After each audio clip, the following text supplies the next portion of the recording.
E ainda a Assembleia Geral das Nações Unidas, a troca de farpas e também esses afagos entre Donald Trump e Lula. O nosso entrevistado agora é o professor da Faculdade de Direito da USP e que foi consultor das Nações Unidas, Wagner Menezes. Tudo bem, professor? Como sempre, muito obrigado pela gentileza. Boa noite. Boa noite, Thiago. Boa noite a toda a sua audiência.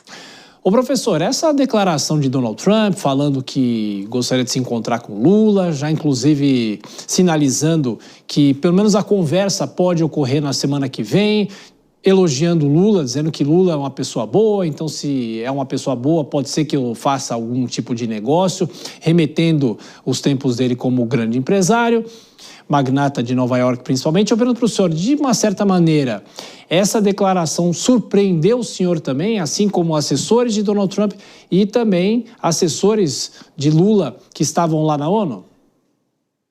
Não, absolutamente, Thiago. Na realidade, isso diz muito sobre a Organização das Nações Unidas, sobre esse espaço importante de diálogo entre os Estados e sobre a importância também de se organizar uma Assembleia Geral entre os representantes dos Estados justamente para trazer as suas perspectivas sobre o mundo.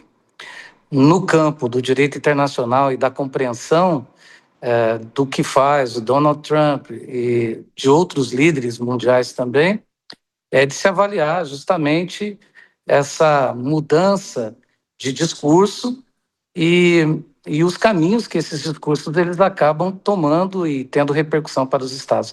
Vejo como algo absolutamente positivo e do jogo, do cenário diplomático e das relações internacionais.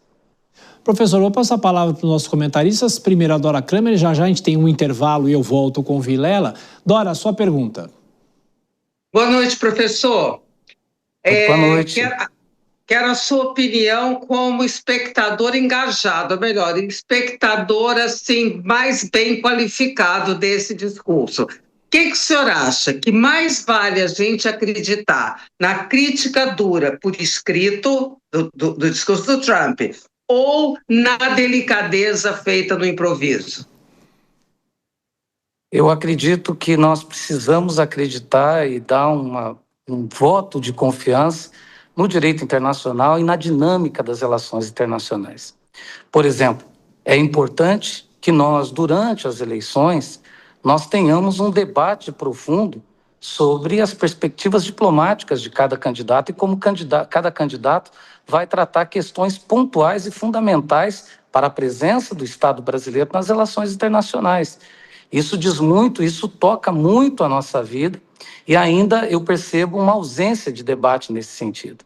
Para além disso, a importância de entender os jogos de poder nas relações internacionais, o discurso, e a importância das relações internacionais entre Brasil e Estados Unidos. Aí sim, isso está no centro da importância desses acontecimentos, a importância das relações entre Brasil e Estados Unidos no comércio internacional, para o equilíbrio regional e para o desenvolvimento tanto dos Estados Unidos quanto do Brasil nesses acontecimentos.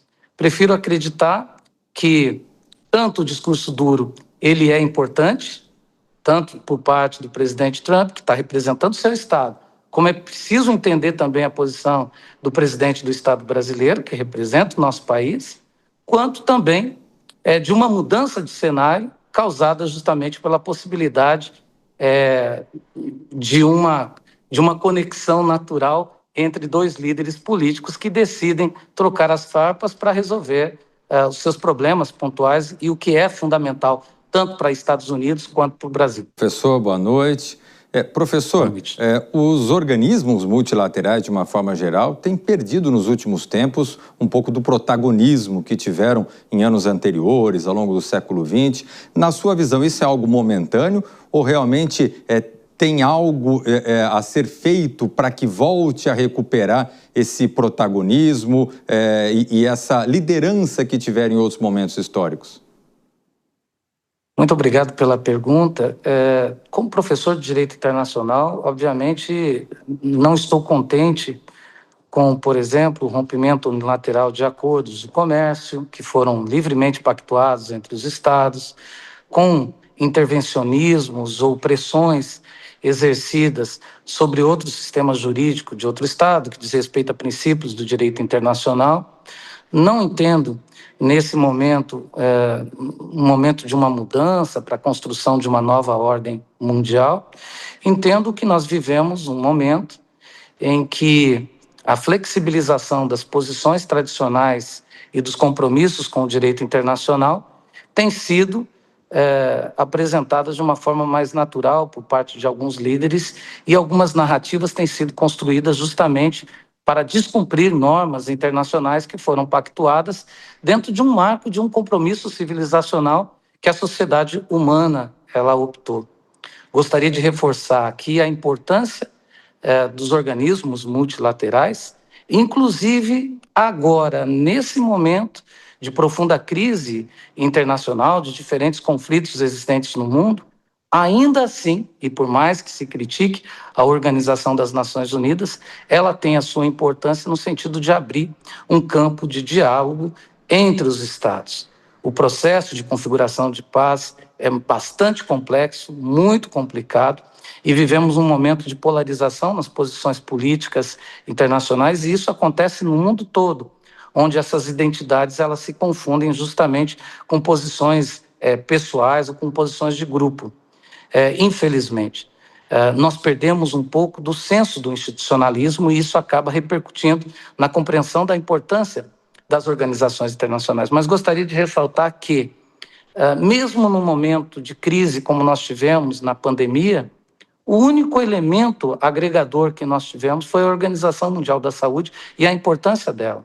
Nesse momento de crise política em que vivemos, de diferentes conflitos no mundo todo, ainda assim, a abertura de um foro multilateral para negociação entre os Estados dá oportunidade e esperança para continuarmos construindo esse nosso marco civilizacional.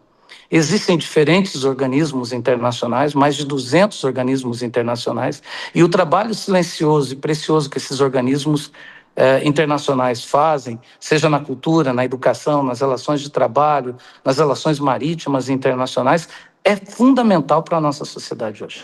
Professor, uma rápida e última questão. A gente destacou agora há pouco que hoje, na Assembleia Geral da ONU, o presidente Donald Trump teve um encontro bilateral com o Volodymyr Zelensky e fez algumas colocações que a própria imprensa internacional está classificando como surpreendentes, como algumas defesas em relação aos territórios da Ucrânia. A senhora acha que o governo americano, ou pessoalmente o presidente Donald Trump, está um pouco irritado com o presidente da Rússia?